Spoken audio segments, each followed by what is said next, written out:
Subscribe कीजिए हमारे channel प्रतीक classical गुरुजी को और पाइए सबसे तेज जीके अपडेट।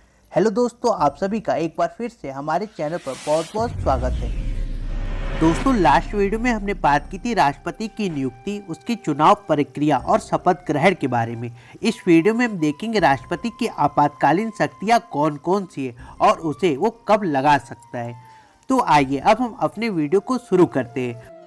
आइए अब हम देखते हैं राष्ट्रपति की आपातकालीन शक्तियां। दोस्तों, संविधान के भाग 18 अनुच्छेद में राष्ट्रीय आपातकाल का प्रावधान दिया गया है। युद्ध, बाहरी आक्रमण या फिर सशस्त्र विद्रोह से जो उत्पन्न परिस्थितियां होती है, राष्ट्रपति उसके लिए आपातकाल की घोषणा कर सकता है।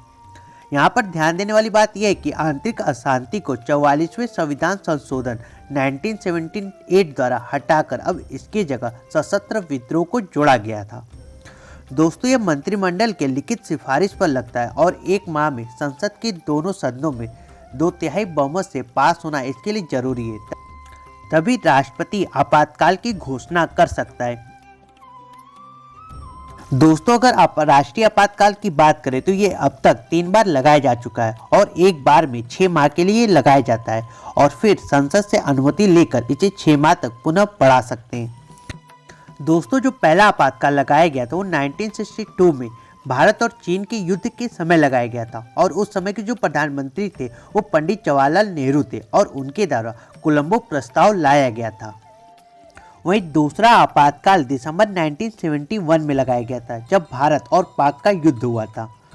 जो तीसरा आपातकाल था वो 3 जुलाई 1972 को इंदिरा गांधी ने लगाया था और उस समय के जो राष्ट्रपति थे वो वीवी गिरी थे।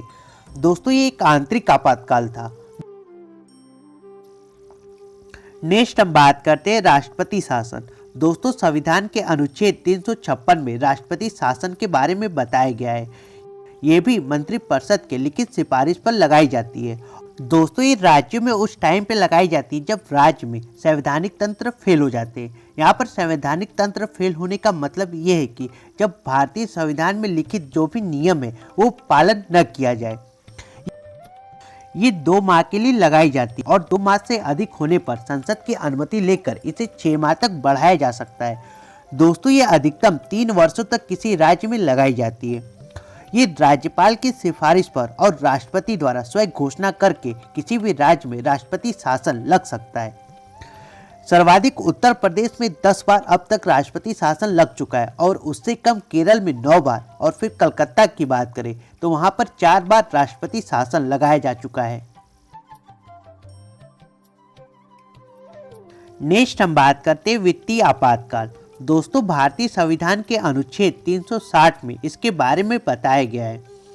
ये संसद के दोनों सदनों में 2 माह के भीतर इसे पेश करना, मतलब कि इससे संबंधित जो प्रस्ताव है उसे दोनों सदनों में पेश करना और उस पर सहमति लेना आवश्यक होता है। तभी वित्तीय आपातकाल राष्ट्रपति लगा सकता है। इसे कभी भी वापस लिया जा सकता है।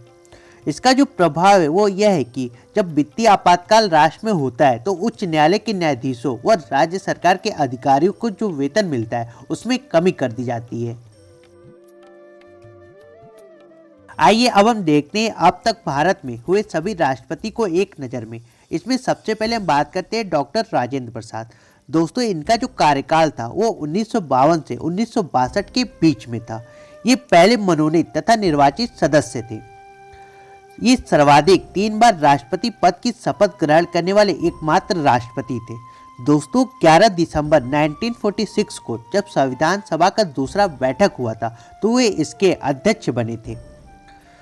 इसके साथ ही 1947 में जब दिल्ली में कांग्रेस का अधिवेशन हुआ था तो डॉक्टर राजेंद्र प्रसाद को अध्यक्ष बनाया गया था। दोस्तों, यहाँ से कई बार क्वेश्चन एग्जाम में पूछा गया है कि संविधान सभा का जो दूसरा बैठक हुआ था उसके अध्यक्ष कौन थे। तो दोस्तों, संविधान सभा का जो दूसरा बैठक 11 दिसंबर 1946 को हुआ था उसके जो अध्यक्ष थे वो डॉक्टर राजेंद्र प्रसाद थे। नेक्स्ट हम बात करते हैं डॉक्टर सर्वपल्ली राधाकृष्णन। दोस्तों, इनका जो कार्यकाल था वो 1962 से 1967 के बीच में था। ये भारत के दूसरे राष्ट्रपति और स्वतंत्र भारत के पहले उपराष्ट्रपति थे।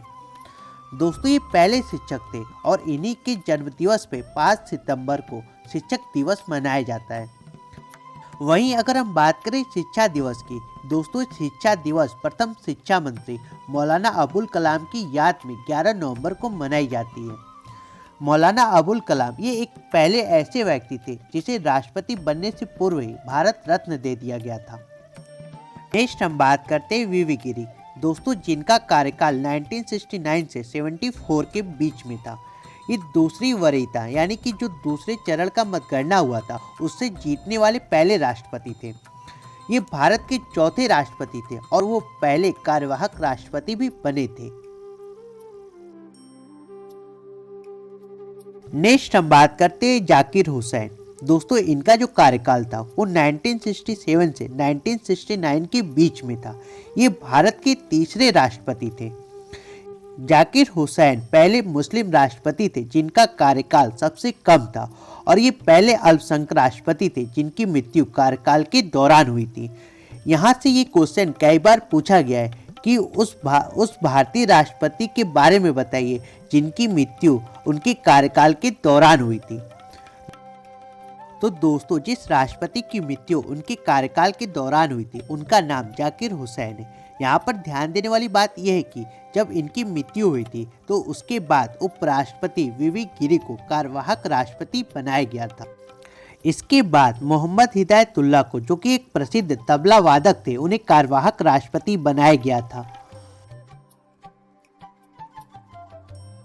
नेक्स्ट हम बात करते हैं फखरुद्दीन अली अहमद, दोस्तों इनका जो कार्यकाल था वो 1974 से 1977 के बीच में था। ये भारत के 5वें राष्ट्रपति थे और दूसरे ऐसे राष्ट्रपति थे जिनकी मृत्यु कार्यकाल के दौरान हुई थी। ये सबसे ज्यादा अध्यादेश जारी करने वाले अपने समय के पहले राष्ट्रपति थे और इन्हीं के समय इंदिरा गांधी द्वारा आंतरिक आपातकाल लगाया गया था। नेक्स्ट हम बात करते हैं नीलम संजीव रेड्डी, दोस्तों ये भारत के 6वें राष्ट्रपति थे और ये सबसे कम उम्र में चुने गए निर्विरोध राष्ट्रपति बने थे। ये लोकसभा के अध्यक्ष भी रह चुके हैं। यहाँ से भी कई बार एग्जाम में क्वेश्चन पूछा गया है, जैसे कि भारत के सबसे युवा राष्ट्रपति जो कि निर्विरोध चुने गए थे वो कौन थे। दोस्तों भारत के सबसे युवा राष्ट्रपति जो कि निर्विरोध चुने गए थे वो नीलम संजीव रेड्डी थे। ये एग्जाम में कई बार पूछा गया क्वेश्चन है। नेक्स्ट हम बात करते हैं ज्ञानी जैल सिंह, दोस्तों ये भारत के 7वें राष्ट्रपति थे और इन्होंने पहली बार 1986 में पॉकेट वीटो का प्रयोग किया था, वो भी डाक और तार संशोधन विधेयक के लिए। दोस्तों ये भारत के पहले सिख राष्ट्रपति थे और इन्हीं के समय में ऑपरेशन ब्लू स्टार व इंदिरा गांधी की हत्या हुई थी। नेक्स्ट हम बात करते हैं आर वेंकट रमन, दोस्तों ये भारत के 8वें राष्ट्रपति थे जो सबसे अधिक उम्र में राष्ट्रपति के पद पर विराजमान थे और ये भारत के उपराष्ट्रपति भी रह चुके थे। नेक्स्ट हम बात करते हैं शंकर दयाल शर्मा, दोस्तों ये भारत के 9वें राष्ट्रपति थे। वहीं भारत के 10वें राष्ट्रपति की बात करें तो ये आर.के. नारायण थे। ये भारत के प्रथम दलित राष्ट्रपति थे। Doctor APJ. अब्दुल कलाम, दोस्तों ये भारत के 11वें राष्ट्रपति थे जो मिसाइल मैन के नाम से विख्यात थे। दोस्तों डॉक्टर ए.पी.जे. अब्दुल कलाम पहले ऐसे राष्ट्रपति थे जो वैज्ञानिक भी थे और इन्हें 1997 में भारत रत्न से भी सम्मानित किया गया था। नेक्स्ट हम बात करते हैं प्रतिभा पाटिल, दोस्तों ये भारत की 12वीं राष्ट्रपति थी और ये भारत की पहली महिला राष्ट्रपति होने के साथ साथ राजस्थान की पहली महिला राज्यपाल भी थी।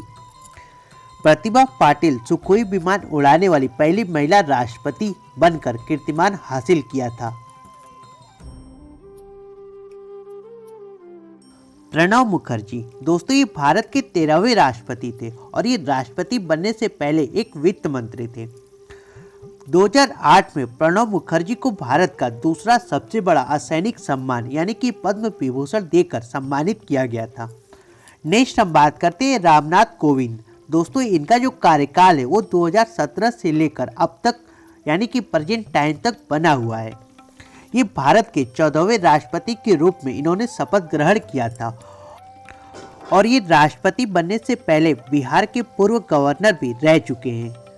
दोस्तों, अब तक हमने राष्ट्रपति से जुड़े जो थ्योरी पोर्शन थे वो कंप्लीट कर लिया है। नेक्स्ट वीडियो में हम देखेंगे राष्ट्रपति से संबंधित उन सभी सवालों को जो एग्जामों में पूछे गए हैं और एग्जाम के दृष्टिकोण से महत्वपूर्ण है या फिर पूछे जा सकते हैं। मिलते हैं नेक्स्ट वीडियो में। वीडियो देखने के लिए आपका धन्यवाद।